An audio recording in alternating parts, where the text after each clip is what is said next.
What's up everybody, I'm Goku and I'm bringing you guys the final part of What If Goku was split into two. Now, if you guys have not seen the series, then maybe you should check out the series in my channel so you can catch up to everything that's happened in this What If, also to also know the story and what I mean by What If Goku split into two. So yeah, also make sure to like, subscribe, is so you never miss a new video when it comes out on my channel, so you can always see the new videos come out. So yeah, without any further ado, let's get into the video. Now of course, I'll continue on after both Goku and Kakarot have easily able to defeat Universe 16 in a tournament between Universe 16 and Universe 7 due to their powers. But of course, zombies were being intrigued by those two mortals who being look-alike and possessing the powers of a god, decided to steal their bodies. Because they're identical, honestly the zombies would have stolen Goku, and eventually his other future counterpart would have stolen Kakarot's body, eventually killing both of them. Because of this, of course, both of them will be evil Goku Blacks, but one of them will be called Kakarot Black, while the other one will be called Goku Black. And of course, both of them will be easy able to terrorize Trunks' timeline, like in the original. But due to them being two, one of them possesses a healing ability. I mean, at least being slightly weaker than the original one that Zanzo possesses, so yeah. Of course, they're most likely able to achieve Super Saiyan by the time, and have it in. They most likely would have grown strong enough to handle Trunks in his Super Saiyan 2 state with no difficulty. Eventually, when of course Trunks does get back to on the original timeline of the past, he tries to attack both Goku and Kakarot, but they are easily able to defend themselves with no difficulty, since both of them are stronger than Trunks in base. So yeah, of course they are able to explain themselves to Trunks, and eventually Trunks explains about Kakarot Black and Goku Black, with both Goku and Kakarot being confused and even more surprised. Eventually, when their doppelgangers do appear, both Goku and Kakarot get ready to fight them. Kakarot out of anger, while Goku after seeing how strong they are. Goku powers up into Super Saiyan, and actually this is kind of an overkill because their counterparts can also power up into Super Saiyan, so they're evenly matched. Of course, Kakarot does not spare his other self as he continues to beat them down, not showing any mercy. Similarly as he killed Bulma, which is one of their best friends. So that's why Kakarot does not spare his other counterpart, ripping off his arm as Goku is in shock by Kakarot's brutality, but he knows that he'll only do that if someone has angered him enough. As Kakarot Black screams and Goku Black is able to defend him as they escape back to the future. Kakarot is angered, but he calms down afterwards after Goku checks on him. Both Whis and Beerus think that maybe Goku and Kakarot should master the forms that they have trying to be taught. Of course, Goku and Kakarot decide to agree on that and go inside the time chamber as they decide to also train Trunks with Vegeta. Vegeta trains Trunks and eventually teaches him how to access Super Saiyan God. They still in the training with God Ki. Goku and Kakarot are trying to focus on achieving Ultra Instinct and Ultra Ego. Now, for Goku and Kakarot are actually much more different. For Goku's Ultra Instinct is much more a light variation, while for Kakarot's Ultra Ego is much more of a dark variation. So both their variations of Ultra Instinct and Ultra Ego are actually much stronger than the original ones because of their differences. Of course, both of them are equally strong and powerful in their own right. Eventually, both Goku and Kakarot do go to a future timeline of Trunks with Vegeta and Trunks himself. And eventually, they're able to face off against their evil counterparts, with both of them accessing evil Super Saiyan Rose and evil Super Saiyan Rose and Rose. We'll go power Super Saiyan Blue while Kakarot powers up to Super Saiyan Yellow. His own variation of Super Saiyan Blue and beyond Super Saiyan God. As both of them continue to fight one another, it seems that both Goku and Kakarot are even to their doppelgangers, seemingly as their powers are equally matched. But Goku and Kakarot know that their doppelgangers have much more in the tank, seemingly as they have a lot more power. Goku and Kakarot then both nod to one another. As Kakarot activates his God Destruction mode, Goku powers up to Ultra Instinct Omid. Both of them were able to achieve this type of stages of the transformations because of their training with Whis and Beerus. So most likely they were easy able to access these first stages of the transformations, but not to the full extent of their new forms they were able to achieve in the future. Of course, both Kakarot and Goku Black will be shocked to actually see this. These are both surprised to know that these mortals can use something beyond the power of a god of destruction. As of course, Kakarot tells his doppelganger that it is time for him to be erased. Goku tells Goku Black that it's time for him to be defeated. As both rush against one another, it seems that both Goku and Kakarot are easy able to overpower their opponents. While Goku grows in speed by every time Black tries to hit him, while Kakarot grows in more strength because of the portions of Ultra Ego within him. Eventually, both Goku and Kakarot are easily able to overpower their doppelgangers, but eventually they fuse into complete Goku Black.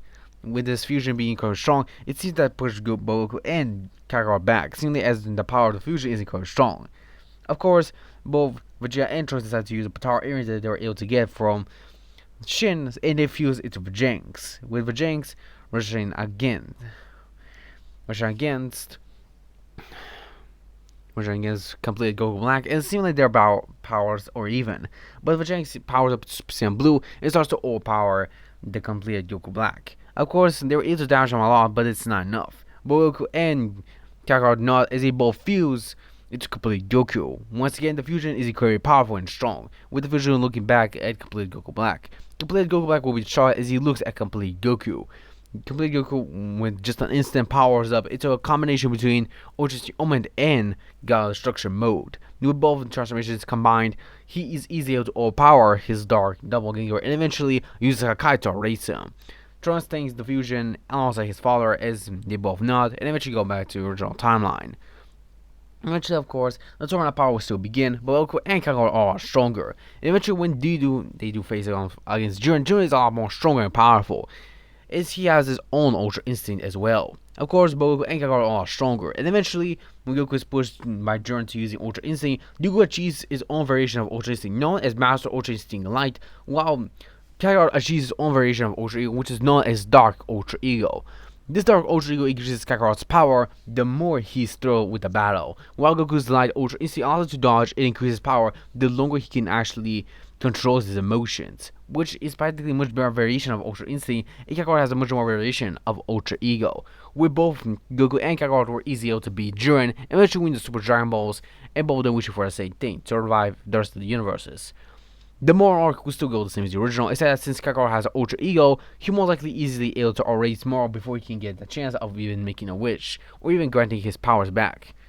For the Granola arc, I'm gonna say most of the same things will go as the original, but because Goku and Kakarot are separate beings, they most likely will have different effects. Of course, both of them will be recognized by Manito, and eventually will have been shown the Scarab Bardock, and eventually Kakarot's memories will fully be restored, but Goku actually have a glimpse amounts of his own original memories from his original part, which will be pretty disappointing for Goku and Kakarot, but they'll be pretty happy because now they know the full story of their family, and they're happy about that. Of course, they both decided to actually do a triple fusion with Vegeta, knowing that this might be the only way for them to defeat Gas. And Granola thinks that maybe it's kind of crazy, but it's the only way he thinks. Of course, Vegeta is kind of against fusion, but he decides to do that since there's no other way. Both Goku and Kakarot fuse it to complete Goku, and then they fuse with Vegeta, making completed Gogeta. With completed Gogeta versus against Gas, his power is a lot massive than Gas's.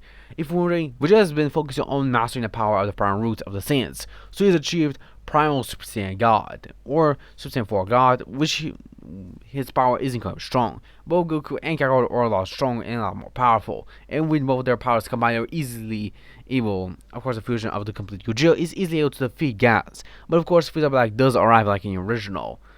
If you're wondering, yes, due to them they had to add another participant since Master Roshi kind of didn't want to join since he thought it was too old for him. So yeah, that's why Frieza had to join the original tournament, and most of the events didn't go the same.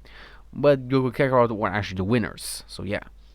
Of course, Goku and Kakarot separately decided to fight off against Frieza, knowing that they might not stand a chance as they are now, but they decided to just try out.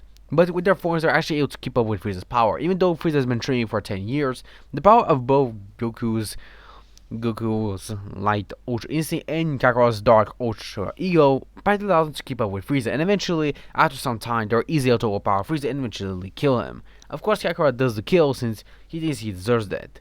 Since Frieza did try to kill the race multiple times and kill both of them, it seems he does not see the point of letting Frieza live. Goku kind of agrees with that, knowing that Frieza was given a lot of chances, but now his chances are running up. So yeah, that's why he allowed Kakarot to kill Frieza. Dragon Ball superheroes will still go the same as the original, since most events will not change, but the one will be a lot stronger than the original canon because of his training. Also, his base form will most likely be easily able to overpower Max Cell more than the original one. This Max Cell will also be kind of perfect because of Goku and Kakarot being a lot stronger and a lot more powerful. So yeah. But guys, this is the end of this story. Hope you guys enjoyed this, and I will see you guys in a new one. See ya, my Z fans.